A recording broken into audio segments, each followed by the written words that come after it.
Jagalah tujuanmu, sibuklah memperbaiki dirimu sendiri ketimbang mengurusi aibnya orang lain. Jadi karena kadang-kadang kita itu kebalik, sibuk komentari orang lain, lupa dengan memperbaiki diri kita sendiri.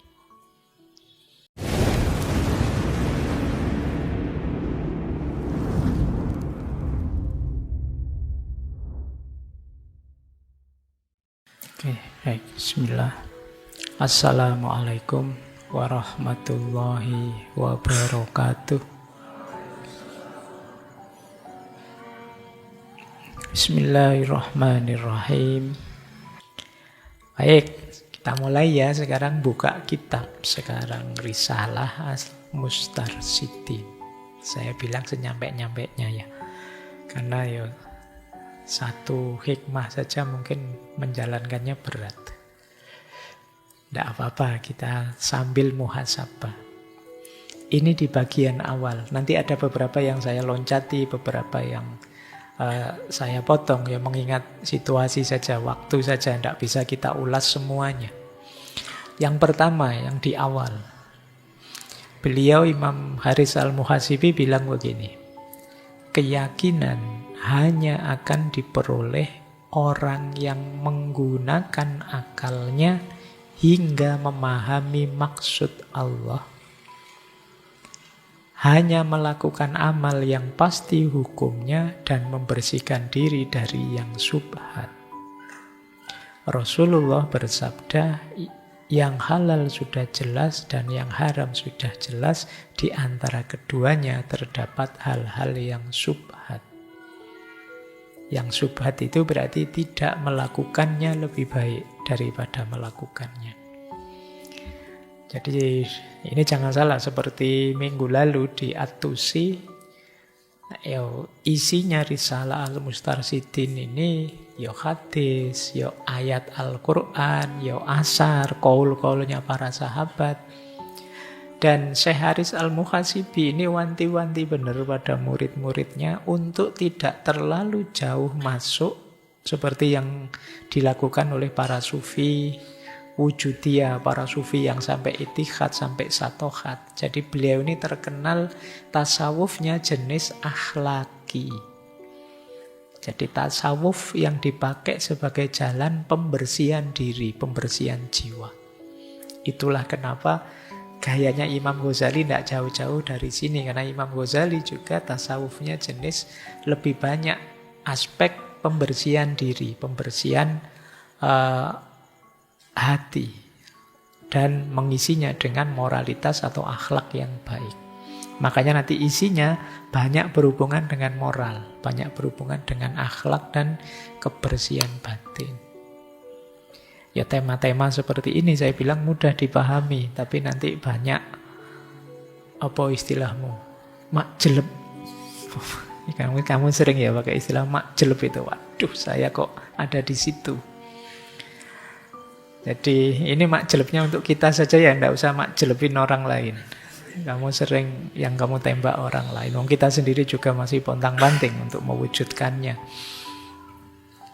Jadi ini yang pertama Mustarsyidin ini beliau ingin menjelaskan pada kita, mari dalam beriman, dalam meyakini, ya akal kita gunakan untuk memahami maksudnya Allah. Memahami maksudnya Allah yang mana? Untuk membedakan ini halal, ini haram. Jadi ada gunanya akal itu, yaitu apa? Ya untuk furqan, membedakan. Ini maksudnya, makanya terus disambung dengan hadis. Yang halal kan jelas, yang haram jelas. Kok kemudian tidak jelas ini halal apa haram? Namanya syubhat. Kalau syubhat, ya lebih baik ditinggalkan. Untuk hati-hati. Jadi yang memutuskan ini haram, ini halal, itu kan perenungan kita terhadap, oh setelah saya baca ayatnya berarti ini haram. Oh, setelah saya baca ayatnya berarti ini halal. Itu kan sebenarnya yang membunyikan akal kita. Orang ahli fikih menyebutnya istimbat. Ini istilah usul fikih. Jadi, nah ini makanya seperti tadi di awal, akal itu penting loh ya. Kita memahami ayat, memahami maksudnya Allah, itu ya akal kita harus hidup. Makanya kalau ada yang tanya mana lebih penting, Al-Quran atau nas ataukah akal? Nas atau akal, mana lebih penting? Ini menurut saya pertanyaannya perlu dikritisi. Mana bisa nas saja tanpa akal? Kalau akal kita ngaco, rusak, kita tidak bisa memahami nas. Kalau kamu stres, ngaji, tidak paham. Pikiranmu buntu, pikiranmu tidak jalan, itu tidak sulit. Sebaliknya juga begitu, akal saja juga yang dipedomani apa, tuntunannya mana. Jadi dua-duanya harus ada. Jadi itu ketika banyak wacana-wacana kan sering mana lebih penting, nasnya atau akalnya, ya dua-duanya penting. Tidak ada salah satu, tidak jalan. Makanya di bagian awal Risalah Mustarsyidin, keyakinan berarti kemantepan hati dalam keimananmu bisa kamu peroleh kalau akalmu memahami maksudnya Allah. Sering saya bilang keimanan plus pemahaman itu jauh lebih kuat daripada percaya saja tanpa memahami. Kalau kamu saya bilang, wis pokoknya kamu percaya saja saya. Loh kenapa toh Pak? Loh saya sudah belajar filsafat sejak S1 loh tahun 93. Ini ada argumennya kan berarti. S2-nya saya juga filsafat, S3-nya saya juga filsafat. Buku-buku saya di rumah banyak filsafatnya juga. Misalnya saya ngomong gini terus, oh iya ya Pak, berarti saya percaya ya kalau Bapak ngomong filsafat, tapi selain filsafat enggak. Nah ini kan kamu mantep dengan saya. Kenapa? Tahu alasannya, kamu paham siapa saya.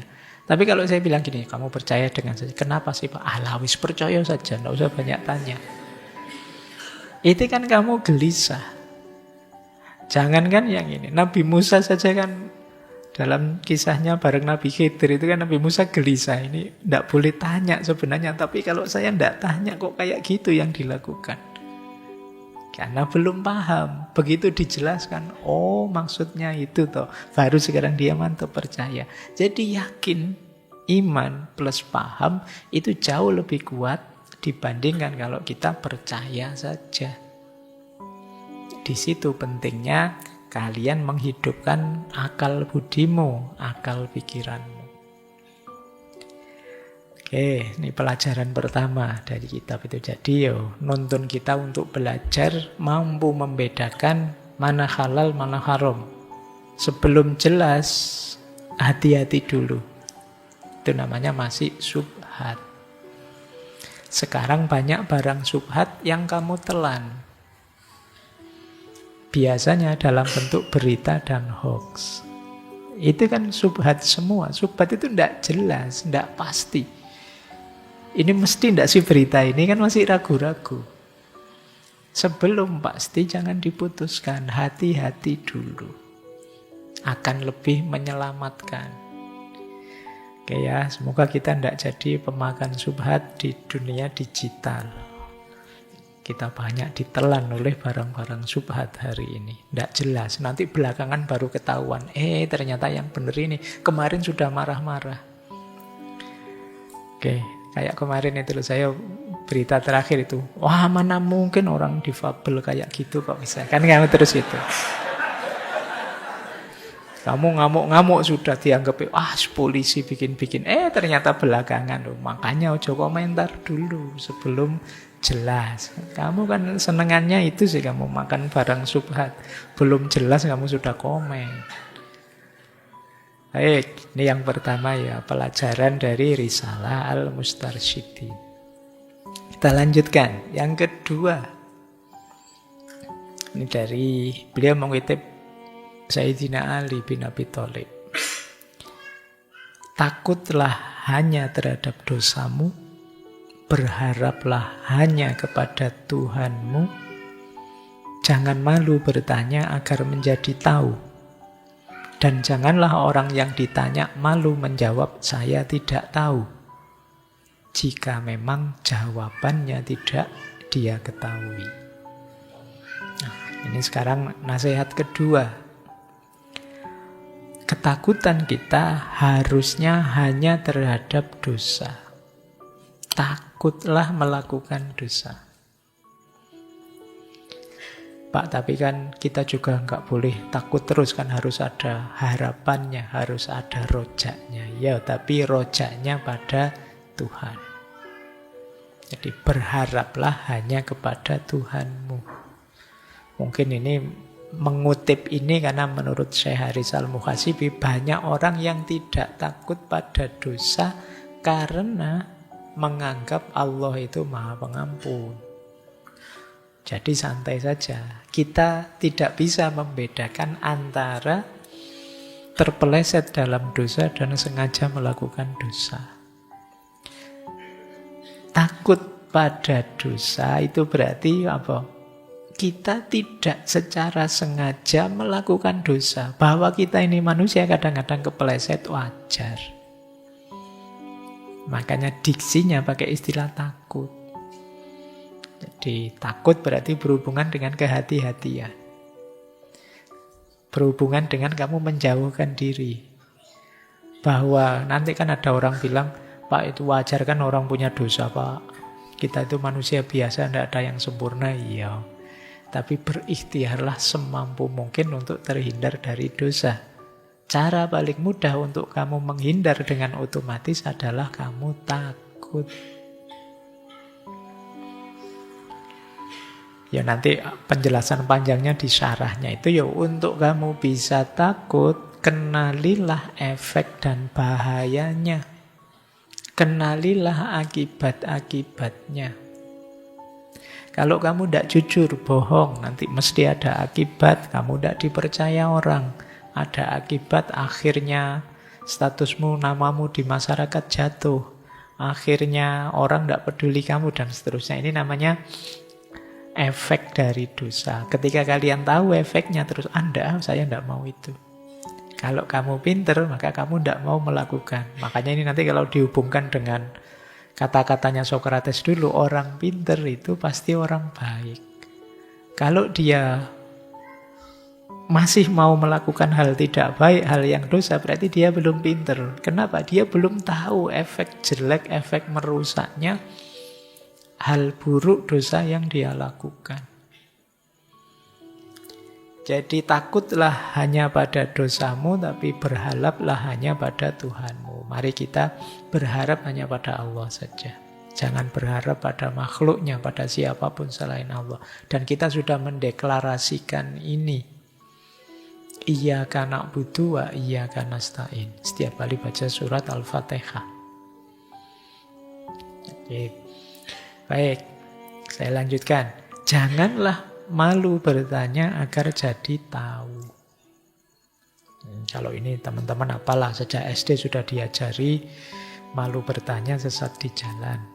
Nah, ya kalau mungkin malu karena kelihatan bodoh di depan orang lain, tapi sekarang kan kamu bisa bertanya ke Google. Bisa bertanya kemana-mana, banyak lah sekarang fasilitasnya. Tanya ke ustadz-ustadz via online juga bisa. Kalau malu ketahuan ya pakai fake account. Saya tahu kalian fake accountmu mesti banyak. Yang penting jangan malu bertanya. Kalau tadi ada yang subat-subat, tanya dulu ke yang punya otoritas. Ini lebih penting yang terakhir. Dan janganlah orang yang ditanya malu menjawab. Jadi ini kalau peribahasanya dilengkapi, jangan malu bertanya bagi orang yang ingin tahu, tapi juga jangan malu menjawab saya tidak tahu bagi orang yang tidak tahu. Jadi kalau ditanya orang kok tidak tahu, jawab saja tidak tahu, tidak usah ngarang-ngarang. Tidak usah pakai kalimat mungkin-mungkin. Mungkin begini, itu tidak susah itu. Orang tidak akan perhatian dengan kata-kata mungkin di depan, itu yang diperhatikan belakangnya. Itu kalau menyesatkan atau merusak bisa sesat beneran, rusak beneran. Kalau tidak tahu, bilang saja tidak tahu. Kalau butuh waktu berpikir, coba saya pikir dulu ya, saya rumuskan dulu. Saya cari dulu jawabannya. Jangan nekat. Dulu kena kita belajar Imam Malik. Kebetulan Imam Haris Al-Muhasibi ini madhab fikihnya Maliki. Imam Malik itu terkenal ulama yang suka menjawab dengan kalimat la adri.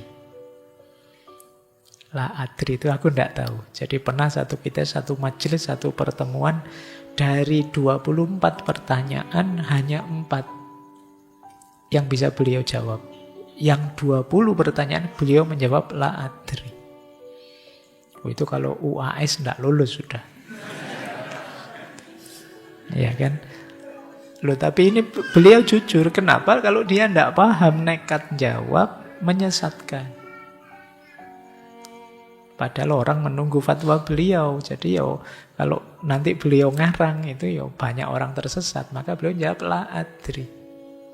Tidak apa-apa, justru di situ kamu terhormat. Jangan merasa kalau tidak bisa jawab terus kamu nekat jawab terus terhormat.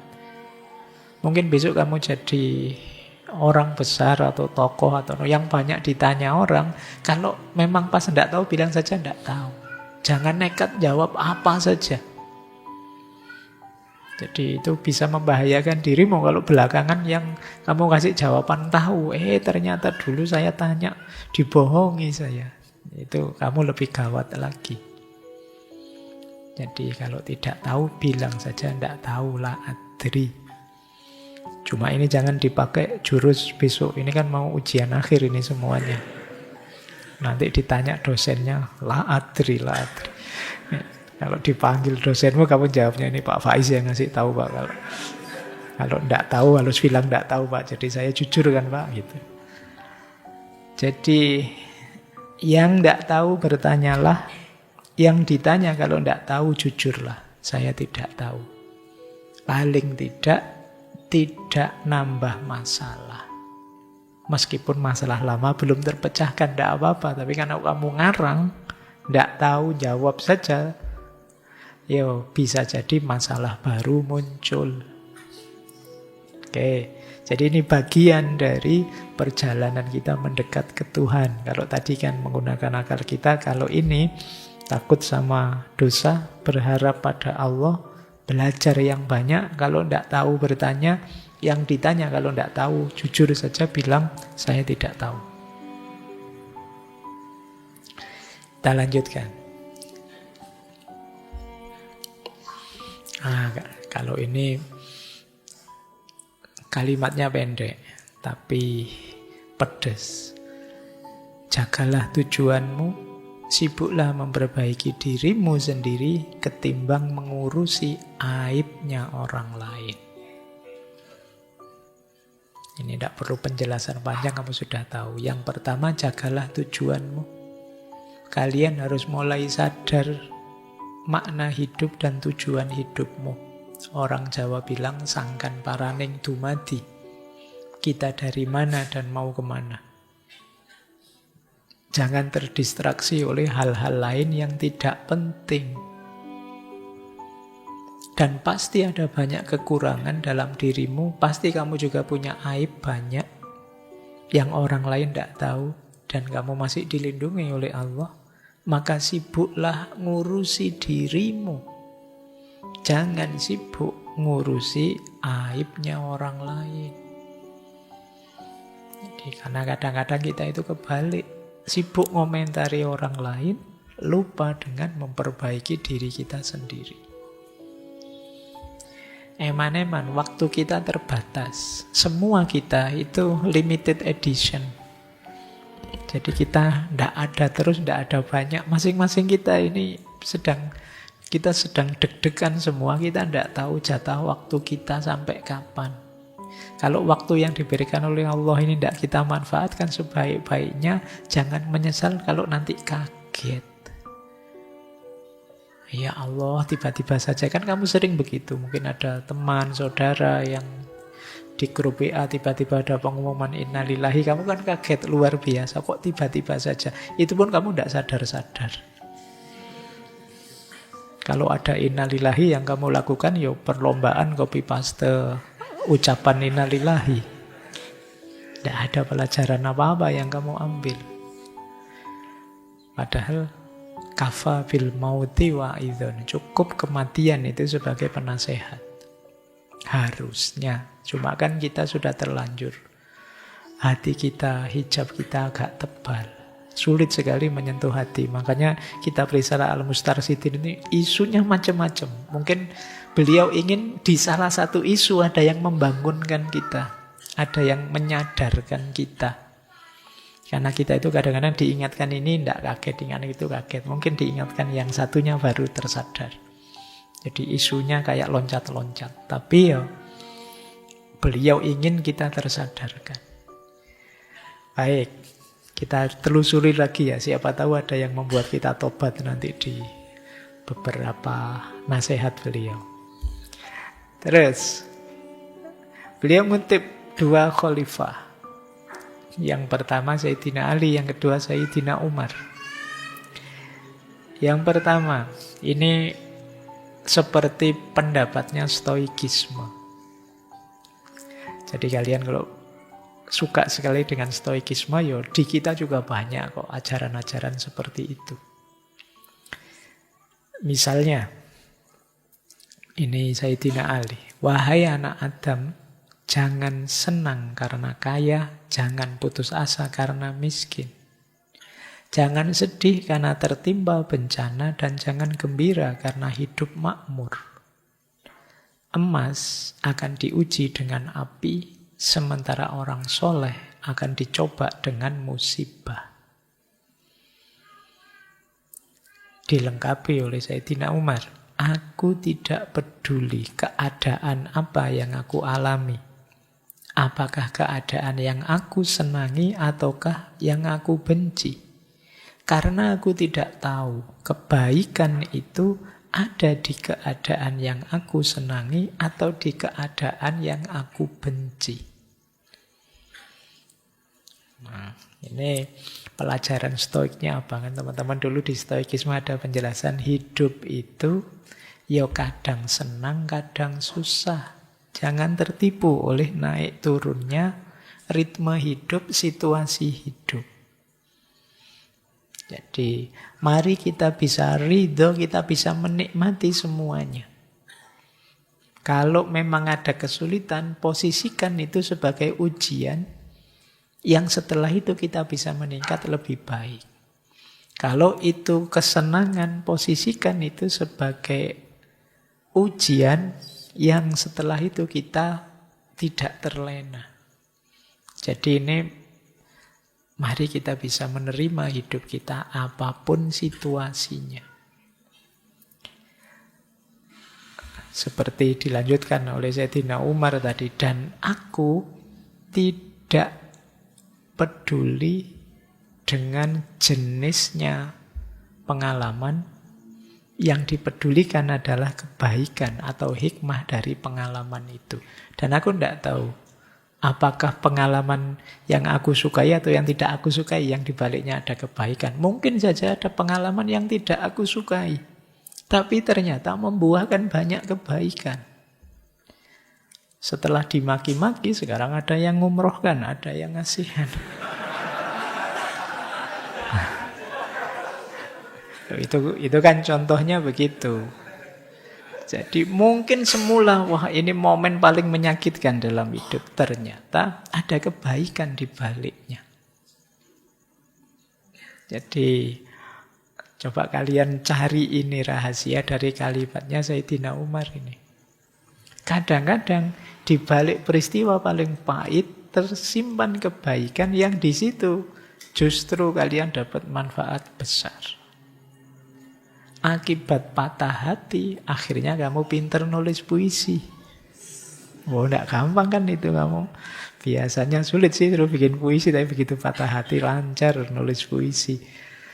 Akhirnya kamu posting di Facebook terus dipuji orang banyak. Wah, bagus sekali puisinya. Kamu dapat kebanggaan baru sekarang. Pinter nulis puisi, itu ada kebaikan. Akibat banyak tekanan, banyak ujian, akhirnya kamu rajin ibadah sekarang. Sholat malamnya rajin, puasa Senin Kemisnya rajin. Kadang-kadang memang Allah ingin kamu lebih dekat dengannya, maka kamu diuji dengan ini itu. Biar kamu sadar untuk kembali padanya. Jadi kita tidak tahu kebaikan itu ada di balik peristiwa yang kita sukai atau peristiwa yang tidak kita sukai. Maka mari kita terima semuanya sambil mencari hikmah apa yang bisa kita ambil. Tidak mungkin Allah menetapkan sesuatu iseng saja. Si iseng kamu tak kasih patah hati, pasti tidak begitu. Iseng kamu tak kasih pengalaman ini, tidak. Pasti ada rahasia, ada hikmahnya. Baik, semoga ini di nasihat yang ini teman-teman bisa ngambil manfaat menghadapi peristiwa sehari-hari. Memang ya manusia itu ada keinginan, makanya ada yang dia sukai, ada yang tidak dia sukai. Padahal kita tidak tahu yang kita sukai itu ada kebaikannya atau tidak, atau kebaikan itu ada di mana. Makanya mari kita kembangkan seperti minggu lalu, sifat ridho. Apapun yang diberikan oleh Allah aku terima. Pasti ada kebaikannya di balik itu. Baik, ini menghadapi peristiwa. Sekarang kita lanjutkan. Menghadapi orang lain. Karena perjalanan menuju Allah itu kan perlu teman yang mendukung, perlu lingkungan, perlu circle yang menguatkan kita. Teman seperti apa yang harus kita cari? Terus Syekh Haris Al-Muqasyimi mengutip satu hadis. Rasulullah pernah ditanya, manakah teman kami yang terbaik? Beliau menjawab, yang melihatnya saja membuat kalian teringat pada Allah. Yang ucapannya menambah ilmu kalian. Yang amalnya memotivasi kalian untuk meraih akhirat. Ini ada tidak temanmu yang seperti ini? Jadi punya teman yang kalau kalian lihat dia itu sadar adanya Allah. Ya Allah, lihat temanku itu selalu teringat Allah, tidak tahu dengan jalan apa. Atau kalau dia ngomong, selalu nambah ilmu baru. Nah, kalau dia ngomong ada wawasan baru. Ini teman yang jangan dilepas kalau ada teman kayak gini.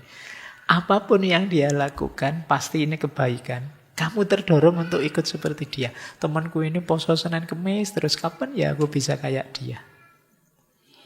Temanku ini ngomongnya enak, terus kalau dia ngomong saya dapat wawasan baru terus.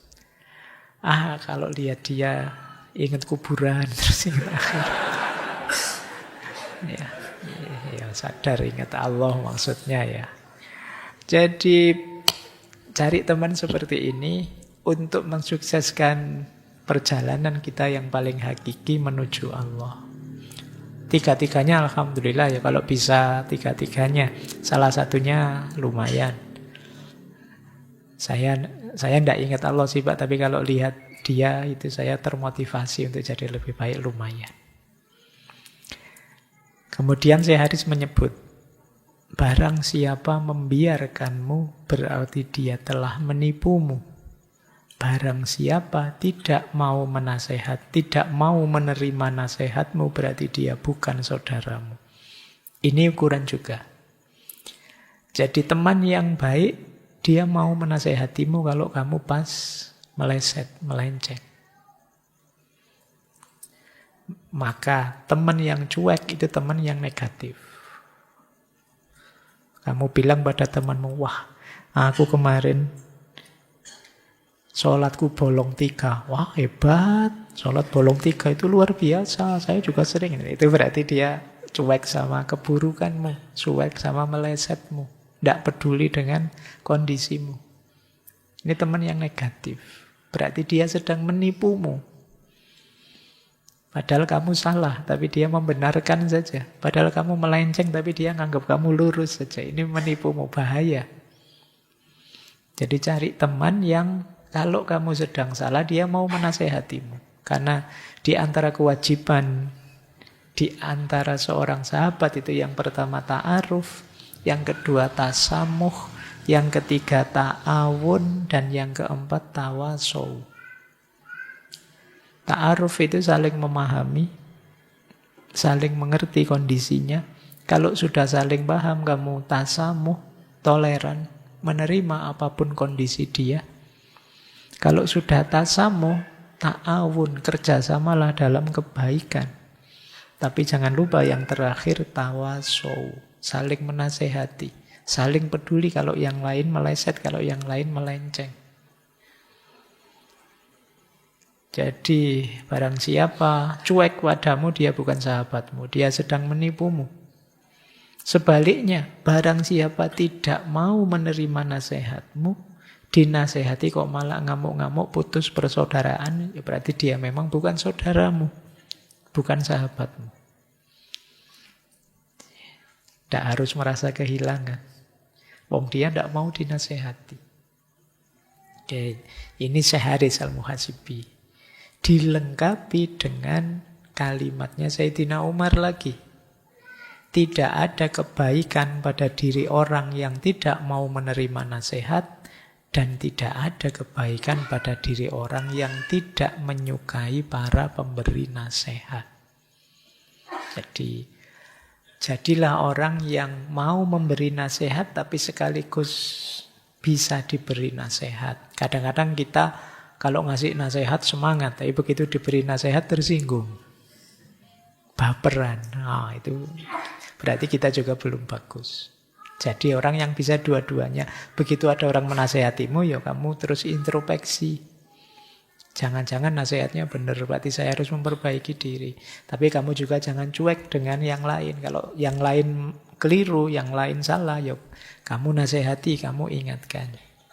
Itu hakikat kebersamaan yang keempat tadi, yang namanya tawasau, saling menasehati. Baik, jadi kalau ini tentang sahabat, tentang teman, orang yang mendukung kita dalam perjalanan menuju Allah. Karena kita ini manusia biasa, banyak kurangnya, banyak lemahnya. Makanya perlu dukungan orang lain. Cari sahabat yang cocok.